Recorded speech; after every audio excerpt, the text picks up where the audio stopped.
Yes, reka tuguhe ikaze ukomeje kubana natwe mu biganiro bitandukanye neza ariko mumeze neza cyane urubyiruko n'abandi bantu mwese ndabashimira ko mwarakomeje kubana natwe mu biganiro bitandukanye. Nitwa Kebe abanguzaniye inkuru zitandukanye, ariko mbere na mbere ndagira ngo mbwire ngo banze ukore subscribe kugira ngo ibiganiro n'inkuru dukora bijye bikugeraho neza gatanu kuri gatanu. Menya igisobanuro cy'inyinya n'ibiranga abazifite. Hari abantu benshi bakunda ko mwakunze kubona bafite inyinya ariko mukavuga ngo se maye ziriya nyinya zisobanuye iki? Ese kuki bamwe bazigira abandi ntibazigire? Inyinya muri rurimi rw'ikilatini yitwa diastema.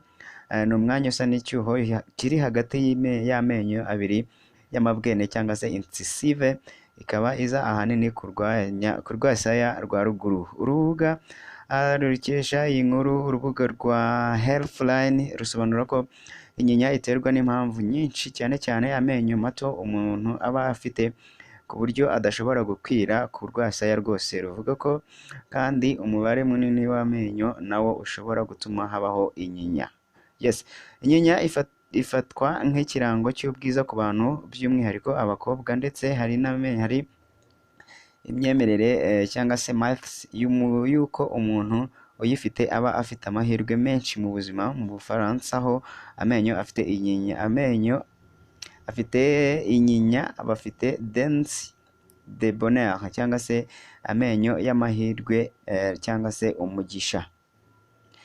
Iyi myemerere ahanini ishingira ku bantu bazwi b'ibyamamare bafite inyinya nka Madamu May Georgia, Lara Stone, Anna Paquin, Elijah Wood, Chris Martin, Liliane Alidrigue na Vanessa Paradis, maze murabazi cyane bavuga ko bafite inyinya. Hanyuma reka tukugezeho ubusobanuro bw'abantu bafite inyinya. Ese imyitwarire yabo imeze ite?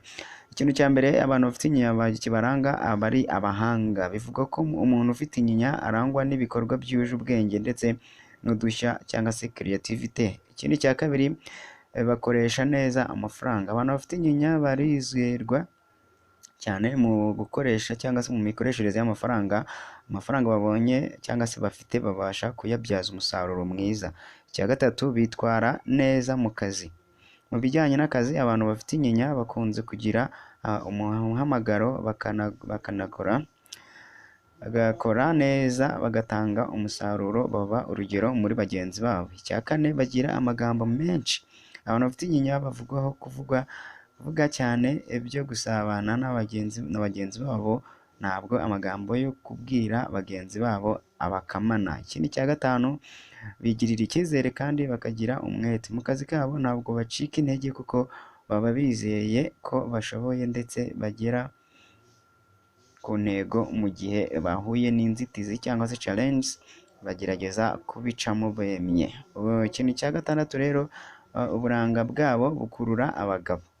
Mu gihe ufite inyinya uri umukobwa, jya umenya ko ngo uburanga bwawe cyangwa se iyo nyinya yawe ituma ukurura abagabo batari bakeya. Mu bihugu bitandukanye, abakobwa bafite inyinya babonwaho ubwiza. Ubu bwiza nibwo butumwa abagabo bifuza kubagira abagore cyangwa se bakaryamana nabo. Hari abifuza kandi kubona abafite inyinya babasekera. Ibyo kuri bo biba bibahagije.